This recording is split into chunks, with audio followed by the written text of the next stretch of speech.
Buen día muchachos, hoy vamos a hablar un poco de lo que corresponde al conversor análogo a digital. En la naturaleza, en la mayoría de las señales que encontramos, tales como es en el caso de las obtenidas en los transductores o en los electrodos, son por naturaleza en el dominio analógico. Entonces, muchas veces por conveniencias es utilizado parte del procesamiento en ese dominio. Sin embargo, no se olviden de que también podemos realizar un procesamiento en el dominio digital para aprovechar características como precisión, comodidad, economía, entre otras características que nos brindan realizar un procesamiento en un dominio digital. Entonces, nosotros conocemos o vamos a encontrar siempre de que dependiendo de nuestra aplicación vamos a tener por conveniencia trabajar ya sea en un dominio analógico o en un dominio digital. Entonces, cada uno de los circuitos que realizan esas conversiones reciben el nombre de un conversor análogo a digital o de un conversor de digital analógico en caso de la señal que nosotros deseemos o sobre la que deseamos tratar dicha señal, ya sea en el dominio analógico o ya sea en el dominio digital. Entonces, el primero para realizar una conversión de análogo a digital recibe el nombre de convertidor análogo a digital o simplemente conversor AD.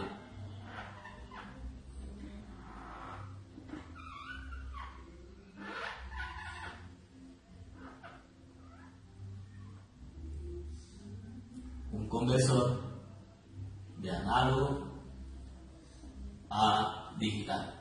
Cabe mencionar que por naturaleza o el principio de funcionamiento de parte de tener una señal de entrada analógica, que en este caso la vamos a representar como B sub A y llevarla a un dominio digital conformado por n bits o por una palabra de n bits.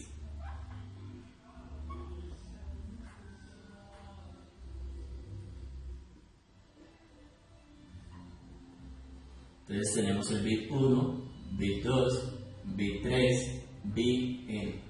Y todo eso lo tendríamos o lo representaríamos como una palabra de bit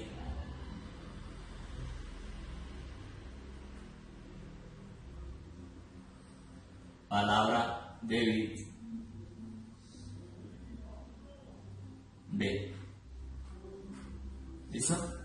Al igual que se tiene la conversión de análogo a digital, también por conveniencia puede ser mejor trabajar en un dominio analógico. Supongamos de que estemos trabajando telemetría y los datos que obtengamos sean digitales, pues no es conveniente muchas veces realizar la conversión de digital a analógica, ya que podemos aprovechar de ese dominio características o podemos realizar por conveniencia hacer uso de características como la razón de rechazo del modo común, la alta impedancia de entrada, la alta ganancia que se requiera utilizar por parte del amplificador diferencial. Recuerden que en la instrumentación se suele utilizar mucho lo que concierne a amplificadores de entrada diferencial con altas impedancias de entradas. Entonces, lo que realiza esta conversión entonces de digital a un dominio analógico recibe el nombre de un conversor de digital analógico o simplemente un conversor DA. Entonces, lo que se tiene en ese dominio es llevar desde una representación digital de n bits. Aquí tengamos el bit 1, bit 2, bit 3 y acá tenemos un bit digital n. Entonces, es llevar desde una representación digital, una señal representada de un formato digital, a una representación analógica, que en este caso la vamos a representar como si fuera VA o un voltaje analógico. Aquí lo que tenemos a la entrada es una palabra de bits o una entrada digital de n bits que la denominaremos D. Y ese circuito que realiza esta conversión de esos formatos recibe el conversor de digital a análogo. Voy a borrar aquí un tanto para ya empezar a hablar un poco lo que concierne al conversor análogo a digital. Ya volvemos, muchachos.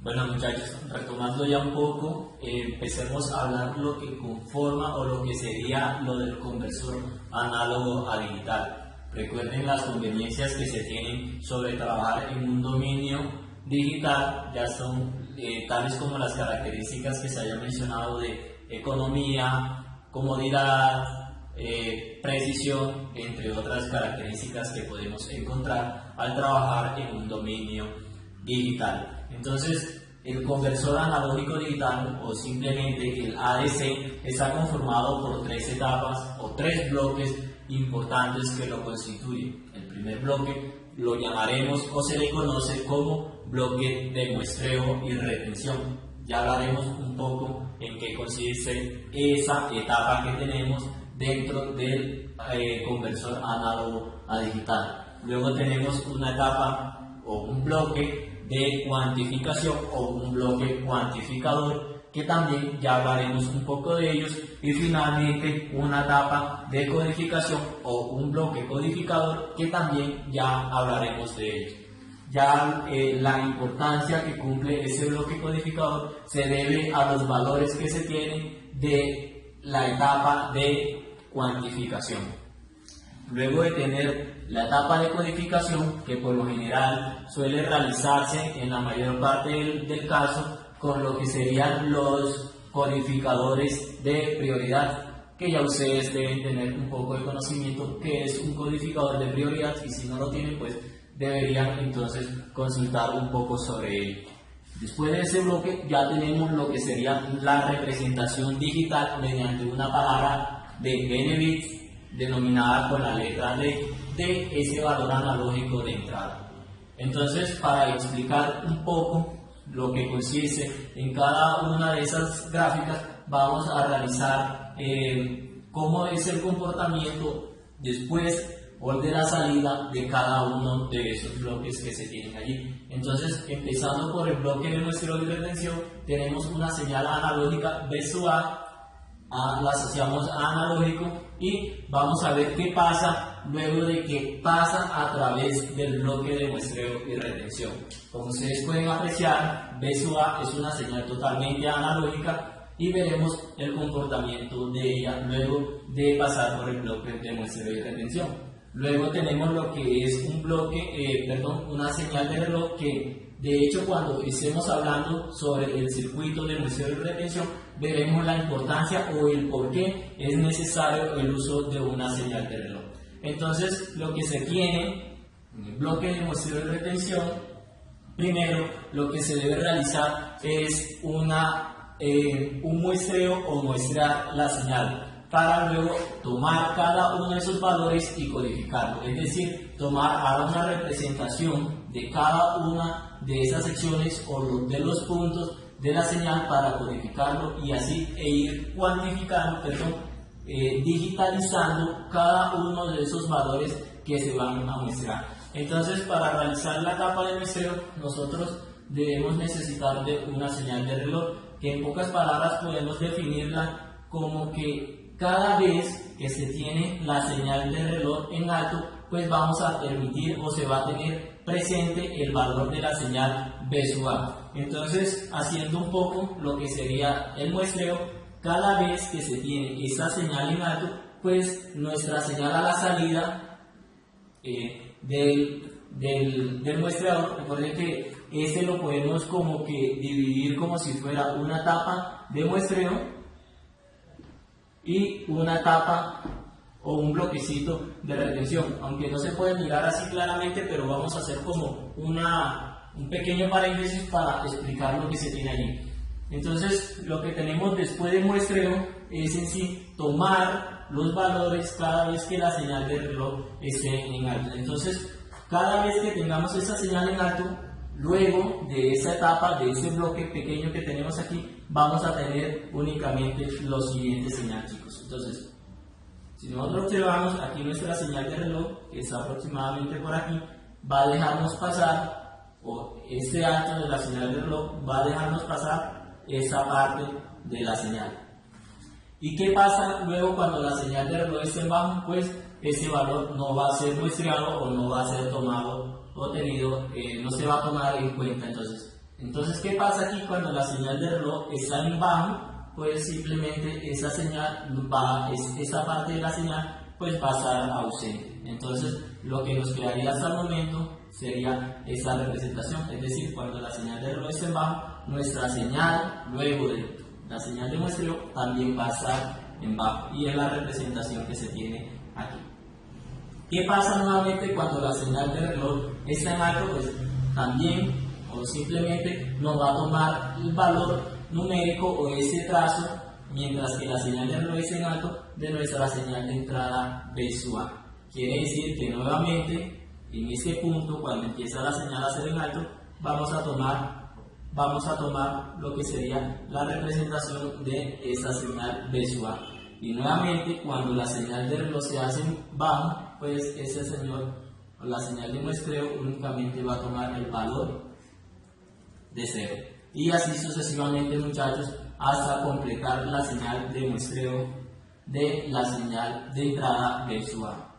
¿Listo? Nuevamente, cuando la señal de muestreo, la señal de reloj esté en alto, pues simplemente vamos a tomar lo que sería, o va a tomar el valor de la señal de entrada visual. Y nuevamente, cuando la señal de reloj esté en bajo, va a tomar el valor de 0 de la señal de entrada visual. Y ese ciclo, esa tarea se va a repetir sucesivamente en el tiempo. ¿Listo?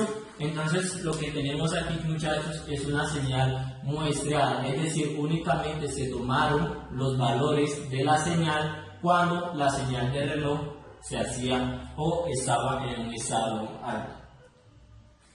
Como pueden observar, pues aquí es difícil, si nosotros si se analiza, pues no sería como que muy conveniente tomar ese dato que se tiene aquí, dejarlo en 0, sino que lo que se busca es de que ese último dato también nos quede en alto, y es por ello de que se necesita agregar un circuito que me retenga ese último valor antes de que la señal vuelva o caiga a 0 voltios, hablando de que esa es una señal de voltaje analógico. Entonces, cuando en lugar de que esa señal se nos haga 0, lo que buscamos es como el circuito de retención, es de que ese último valor se nos retenga. ¿Y cuál fue el último valor que se nos retuvo aquí, chicos? Ese que se tiene ahí. Entonces, lo que se busca es que eso tenga la característica de mantenerse constante allí, es decir, me mantenga el último valor. Luego, antes de que esta señal se haga 0, nosotros debemos buscar es que ese último valor que se tiene aquí, antes de que la señal caiga a 0, también se mantenga fija durante mientras que la señal de reloj se encuentre en bajo, y es lo que se busca entonces, es de que permanezca constante, y tenemos lo que se tiene aquí. Luego, cada vez, otra vez, que la señal, antes que la señal caiga a 0, a causa de la señal de reloj, nosotros queremos que ese último valor que se tiene aquí también se mantenga constante, es decir, que nos muestre esa representación, y así sucesivamente, chicos. Entonces, eso se va a repetir para cada uno de esos datos de la señal de reloj. ¿Listo? Entonces, lo que nos queda finalmente es la siguiente representación. Voy a borrar esto aquí, que no sería nuestra señal. Voy a borrar que sería nuestra señal muestreada y retenida, o lo que sale o ya sería nuestra señal de muestreo y retención, que es lo que ya ustedes pueden observar aquí, y que es muy similar a la representación gráfica que se tenía de la señal de entrada visual. ¿Listo? Entonces, aquí ya no lo vamos a representar como la entrada visual, sino como ya una señal muestreada y retenida, podemos decir de muestreo y retención. ¿Listo? Vamos a borrar un poco aquí para empezar a explicar cuál es el circuito que me permite realizar ese trabajo. Ya volvemos un momento, muchachos. Listo, muchachos. Entonces, dando continuidad, voy a empezar aquí a dibujarle mejor cada uno de los componentes, o cuál es el comportamiento del circuito que me realiza esa tarea de muestreo y retención. ¿Listo? Entonces, si nosotros queremos realizar el muestreo, lo que nosotros pareciera es que estuviésemos como un interruptor que cada vez que esa señal esté en alto, me deje pasar totalmente a nuestra señal de entrada visual. Y cada vez que ese interruptor sea cerrado, pues nuestra señal debería pasar a cero. Pero luego tenemos aquí lo que sería la retención, que ya veremos quién es el que me hace la retención. Recuerden que el primer paso es el muestreo, y cuando se tenía la señal de muestreo, esa señal, cuando teníamos en bajo, caía totalmente a cero. ¿Listo? Eso pasaba para cada una de esas, cada vez que la señal del reloj se encontraba en bajo. ¿Listo? Entonces, lo que se tiene ahora, muchachos, es entonces realizar el circuito, o cómo es el comportamiento mejor de ese circuito. Recuerden entonces que si yo tengo mi señal de entrada, vamos a hacerlo hacia el otro sentido, hacia el otro lado. Si yo tengo aquí mi señal de entrada, B sub A, nosotros pareciera que ese comportamiento fuera o fuese de un interruptor. Que cada vez que el interruptor es conmutado, o cuando la señal de reloj es en alto, cuando ese señor conmuta, que de hecho se da gracias al alto de la señal de reloj, se dejamos pasar nuestra señal de entrada B sub A, va a ser reflejada después de al otro lado de lo que sería ese interruptor que se tiene allí. Es decir, cada vez que esa señal o ese interruptor se cierra, tenemos parte de esa señal a la salida, y cada vez que ese interruptor se abre, vamos a tener una ausencia de la señal a la salida. Entonces, lo que nosotros tenemos con ese interruptor es la representación del muestreo, es decir, cuando está cerrado tenemos la presencia de la señal, cuando está abierto nosotros tenemos una ausencia de la señal. ¿Listo? Pero hasta el momento lo que tenemos aquí, gracias a ese interruptor, es únicamente el muestreo chico, que es ese que le voy a representar aquí, que le estoy representando aquí. Esa que se tiene ahí, es decir, cuando ese señor conmuta, deja pasar la señal BA hacia el otro extremo, y cuando ese señor se abre, vamos a tener una ausencia de la señal. Entonces, aún así, únicamente lo que tenemos aquí es la parte del muestreo. Pero si nosotros introducimos aquí un capacitor, pues cada vez que esa señal llega aquí, cuando es en alto, ella señal se cargaría, ¿cierto? Pero entonces, para que se retenga o para que se mantenga, nosotros debemos agregar o tener un circuito que sería ya un circuito RC, para que el tiempo de la carga que toma el capacitor cada vez que hay presencia de esa señal se descargue a través de una resistencia, y es por ello de que agregamos una resistencia en paralelo con ese capacitor. Entonces, explicando nuevamente eso, decimos que cuando la señal conmuta, se tiene eso, y tenemos a la salida, o de ese lado acá, vamos a llamar eso aquí, un voltaje B sub 0, que es un voltaje ya aquí muestreado y retenido. ¿Listo? Cuando se tiene acá la salida, cuando ya ese interruptor conmuta, pues tenemos aquí en ese lado, vamos a tener un voltaje B sub A reflejado. Pero cuando ese señor se abre, esa señal cae en ausencia, pero recuerden de que ese tiempo en que la señal estuvo presente, el señor capacitor pues va a tender a descargarse, almacenar energía y luego descargarla a través de la resistencia. Es decir, si nosotros medimos aquí la señal de muestreo de retención, vamos a tener que esa descarga la va a realizar en un periodo de tiempo tau que está dado como RC. Si ustedes logran observar, si la capacitancia y el resistor es muy pequeño, pues ese tiempo de descarga y de carga del capacitor pues va a ser va a ser relativamente pequeño, a tal punto de que posiblemente en lugar de mantenerlo, pues va a caer en descarga. Es decir, estaríamos viendo lo que sería una descarga de ese modo. Al igual, en lugar de retenernos aquí, pues se vería lo que sería esa descarga de ese modo, al igual que ocurriría para ese caso. Entonces, para que ese tiempo de descarga nunca ocurra, nosotros desearíamos de que ese tiempo de descarga sea infinito. Entonces, lo que podríamos hacer es que esa resistencia sea infinita. Al hacer esa resistencia infinita o muy grande, pues nuestro tau, que es la constante de descarga para esta parte que se tiene aquí, va a tender a ser infinito. Por lo tanto, en lugar de descargarse, nunca se descargaría y por lo tanto nos mantendría constante ese valor de tensión o de señal allí, en lugar de provocar o de tener una descarga. Y es lo que podemos observar aquí en esta otra figura. Voy a borrar esta parte aquí para que comprendan de que es en sí el circuito que se le había dibujado anteriormente. ¿Listo? Entonces, volviendo aquí, lo que tenemos es ahora la representación del muestreo y la retención. ¿Quién hace el muestreo? Hasta el momento hemos dicho de que es un interruptor que se abre y se cierra cada vez que las señales estén en bajo y en alto respectivamente.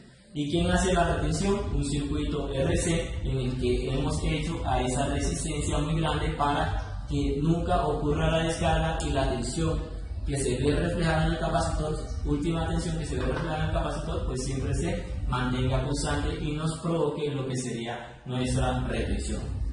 Hasta el momento creeríamos de que ese es un interruptor que se está accionando de forma manual, pero nosotros vamos a optar por lo que sería un interruptor analógico. Es decir, cada vez que la señal de reloj esté en alto, pues ese interruptor analógico se encuentre cerrado, y cada vez que esa señal de reloj esté en bajo, ese interruptor se comporte como si estuviese abierto. Y ese es lo que podemos representar mediante un interruptor analógico conformado por un MOSFET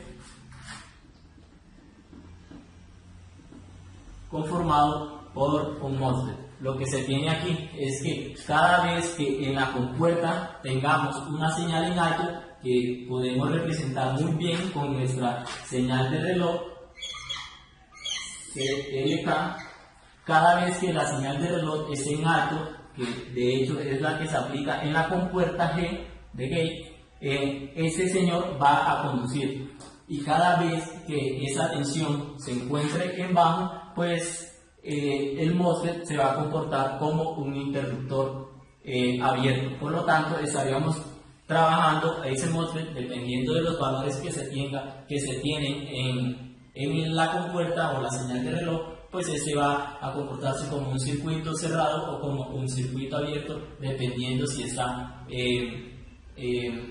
en alto y en bajo respectivamente nuestra señal de reloj. ¿Listo? Entonces, nuevamente vemos que esta señal ha sido reemplazado por esto que se tiene aquí, y la señal de reloj es la que nos controla cuando vamos a realizar ese muestreo. Nuevamente fijamos nuestro capacitor, que lo pueden observar ahí, pero no tenemos la presencia de la resistencia. Recuerden que la resistencia la hicimos infinita para provocar que el tiempo de descarga nunca ocurra y se nos mantenga constante ese último valor que se obtuvo cuando la señal fue muestreada. ¿Listo? Vamos a borrar un poco aquí y vamos ya a hablar un poco de lo que sería la etapa de cuantificación. Ya volvemos, muchachos.